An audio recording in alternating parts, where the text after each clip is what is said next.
Hey everybody, it's Lavender Town, and today I am literally drawing the women from r/Men Writing Women. This is actually a part 2, but you can watch this one first. She must have been 28 years old, and was stunningly beautiful. Intensely black hair, tragic eyes that were jungle green, crowned by full eyebrows raised in slight surprise, lips as if silicone-filled, but in reality fattened merely by the nature of ephemeral ethnic mixtures. Conde saw himself threatened by small breasts pointing skyward like surface-to-air missiles, and perceived the woman's hips either as an oasis of peace or as a battleground. Her skin shone thanks to a smoothness reached at the point of her maximum splendor, tinged with that color made by a few drops of coffee and milk. Angelina Jolie? Conde's male chauvinism, which could not be helped, forced him to consider that sexy woman who loved other women as a painful waste of evolution. So I had to start with this one, and honestly I think all of the descriptions in this video are actually way worse than the first video, but I mean, you guys decide that. This one has a lot that is really interesting. Obviously the way he's describing her body is completely insane. The idea of like how to even convey some of what he's saying really had me stumped for a little bit, especially about her hips being an oasis of peace or maybe a battlefield. His lack of commitment there was really stressful to me as the artist, and I really wish that he had changed that. It also has a really classic example of, I think, something that people tend not to like, which is like comparing someone's skin to coffee. Like, that's just like a notorious thing that I think is kind of going out of fashion, let's just say. Now in this case it's just a few drops of coffee and milk, so I did end up color sampling that directly from a picture of a latte. And we can't ignore what's going on with her chest. He said pointing up to the sky and that he was feeling threatened by them, so I made them nice and sharp and made sure they were going straight up. Honestly, and this happened in the first video as well, like I kind of am fond of her, like her doom hips. It's just like a cloud of like warfare down there, and then I think she looks kind of sweet. I don't know why he just said Angelina Jolie in the middle of the paragraph. I actually don't really understand the connection. I guess Angelina Jolie has full lips, but everything else I'm just not sure. It seemed like he got distracted midway through, so I might just layer over a JPEG of her face very faintly over the final image, maybe so lightly that you can't even really see it, but like you guys will know that it's there.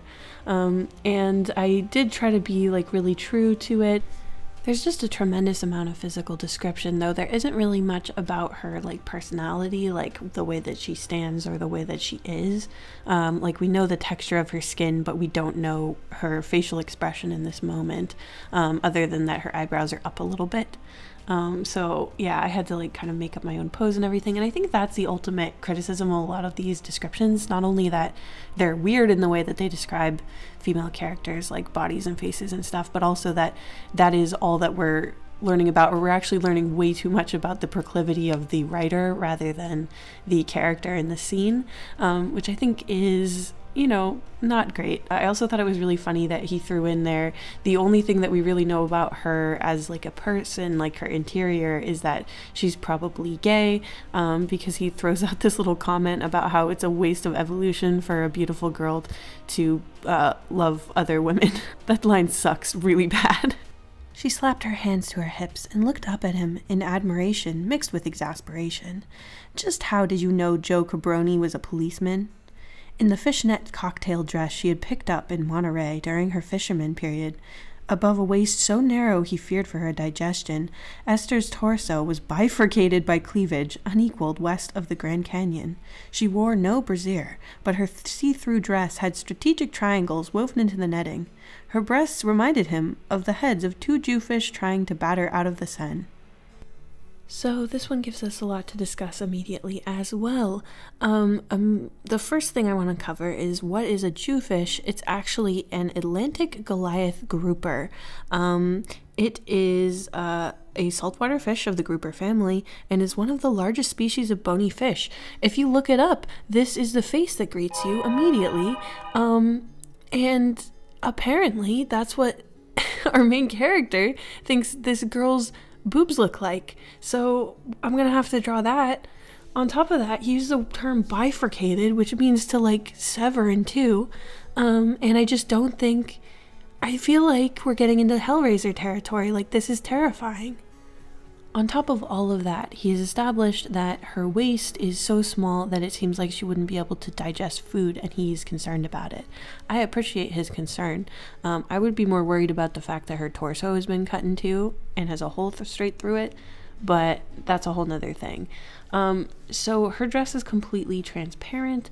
Upon reading it again, I read it a lot of times in my head, but while editing the video, this is the first time that I read it out loud, and I finally understand that they don't just mean the triangles are on the top of the dress, but also probably lower. I just ended up using like a gradient. I assumed it would sort of like ombre down to something a little bit more covering, but I don't know. I was drawing lots and lots of fishnet all over her.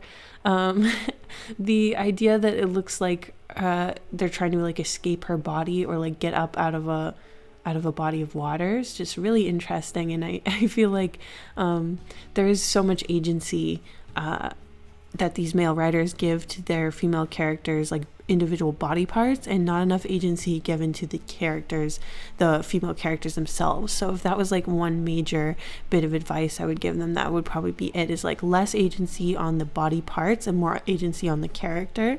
I think that would help a lot. Because of the placement of the triangles over the face of the American Goliath grouper, it does look like a funny little Animal Crossing face, which I do kind of like. And she definitely has a sassy attitude despite her microscopic waist, which I have to respect her for. I do at least appreciate that we get a pose with her hands on her hips, as well as a facial expression looking up at him with admiration, of course. So I had a little bit more to go on, but in return I did have to give up eye color and hair color, so I just kind of did my own thing for that. Probably it's described somewhere else, but in this little segment we do not get that. So here she is in her fisherman's fishnet dress that's transparent, and her fish body.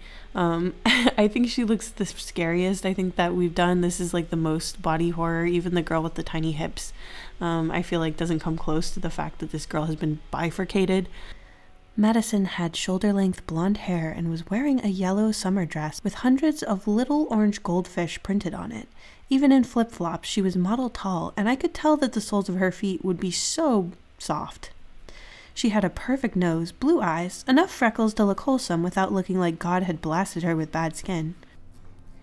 So the first thing that stood out to me actually was the freckles comment.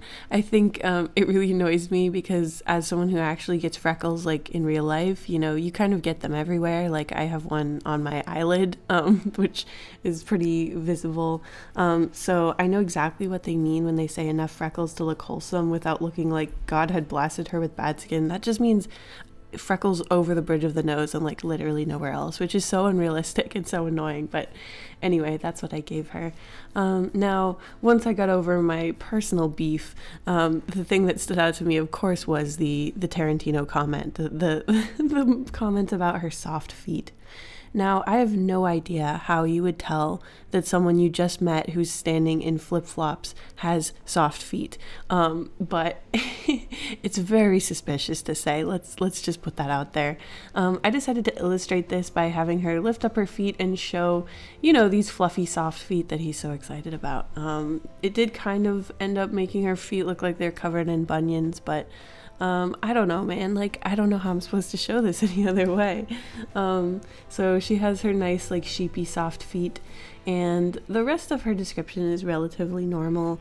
I think one of the things that actually troubles me the most with these descriptions, and a lot of other people, but that I think some people misunderstood in the original video, is like, I'm not criticizing people for being attracted to these things. It's more about like, why are we learning so much about what the author likes in a woman when he's introducing us to a female character? Like, female characters aren't there to be like the avatar of the author's desires. They're supposed to be like their own people who further the story. So just to like clear that up, because I saw a lot of people who are like, well, you shouldn't criticize a guy who like thinks that this like blocky female character is attractive. I'm like, it's not about him finding her attractive. It's like, why are we hearing about this? But anyway, I digress. Here is Madison with her little goldfish sundress. I tried to make her look quite tall as well. I feel like with her legs, the proportions of that, she does look tall. Yeah, she's her feet look a little disgusting, I'm not gonna lie.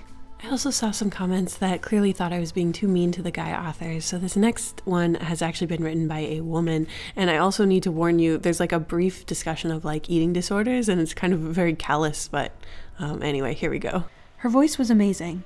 Even before I looked up from my reflection, I knew she would be unique and incredible. I was right. She was movie star beautiful, Barbie beautiful. I had never seen anyone up close who was so perfect.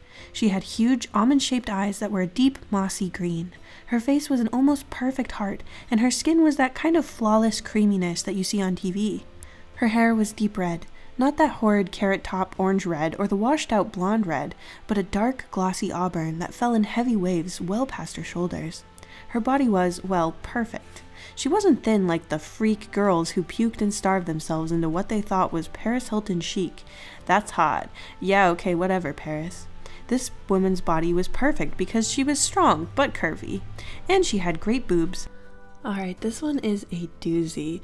Naturally, the first thing that's really jumping out to me is how this description of this woman, like while this character is saying all these positive things about this female character, it's full of digs about other kinds of women, other kinds of red hair, and especially nice punching down at people who are struggling with an eating disorder. I thought that was really cool.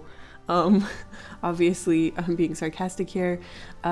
This whole section is like, it's amazing because there's so many words, but it actually doesn't describe this person very well. Again, like I just don't get a sense of like her personality or anything.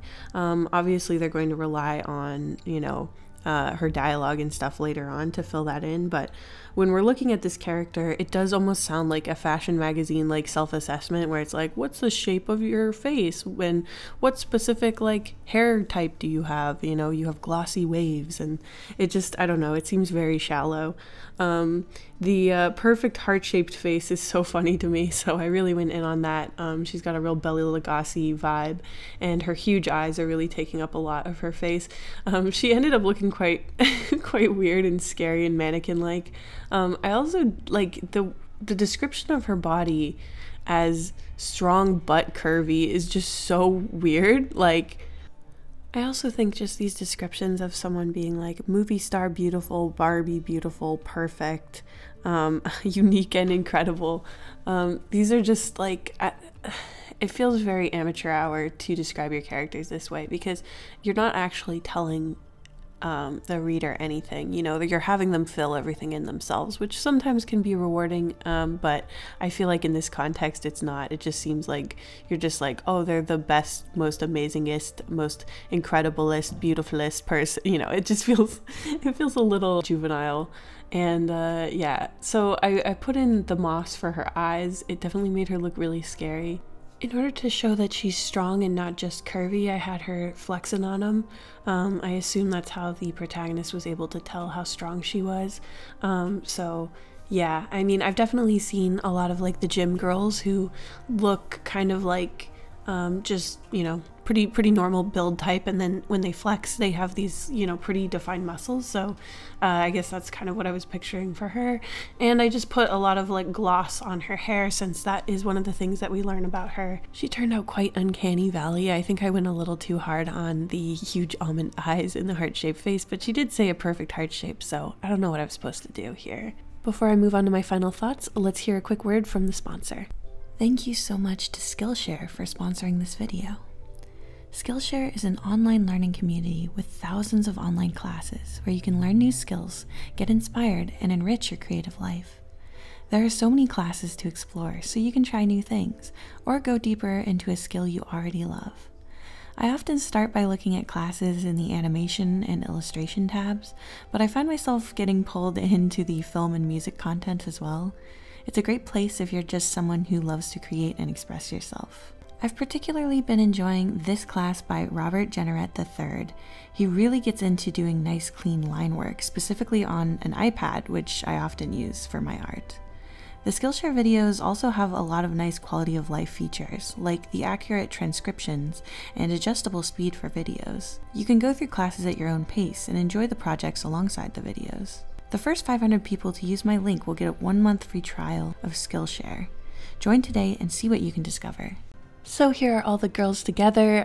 I loved doing this video, and I will definitely do a part 3 if you guys would like. There's also a similar video idea that I am just dying to try.